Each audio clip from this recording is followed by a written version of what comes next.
ঠিক না? কারণ নায়িকারা সাধারণত পড়াশোনা করে না, ঠিক না? নায়িকারা সাধারণত দেখা যায় যে উচ্চ মাধ্যমিক বা মাধ্যমিক পর্যন্ত, তারপরেই আর পড়াশোনা করতে পারে না ব্যাপক জনপ্রিয়তার কারণে। উনি কিন্তু ব্যতিক্রম, নায়িকা, আবার বাংলাতে মাস্টার্স, হ্যাঁ, লেখালেখি করে। তারপরে আবার আরেকটু দেখলাম যে উনি আবার নাটক লিখেছেন, উপন্যাস লিখেছেন। তো এটাও একটা মানে খুবই রেয়ার আমাদের দেশের, চিন্তা করি।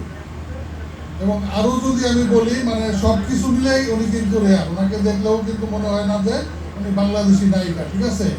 ওনার যে মানে শারীরিক গঠন, সৌন্দর্য দেখলে মনে হয় যে না, বাংলাদেশের নায়িকা না। কারণ বাংলাদেশের নায়িকারা সাধারণত নায়িকা হওয়ার পরে অনেক মোটা হয়ে যায়, ঠিক না আমার মতো?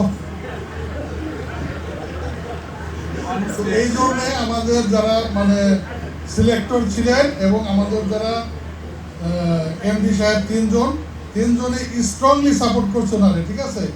100 ভোটের ভিতরে দেখা গেছে 80 ভোট উনি পাইছেন, ঠিক আছে? আর আমি 20 ভোট নিয়ে আমি এদিক ওদিক চেষ্টা করছি, কিন্তু আসলে 80 ভোটের কাছে হেরে গেছি। কিন্তু তারপরেও আমি ধন্যবাদ জানাই সিলেক্টরদের, যে এরা আসলে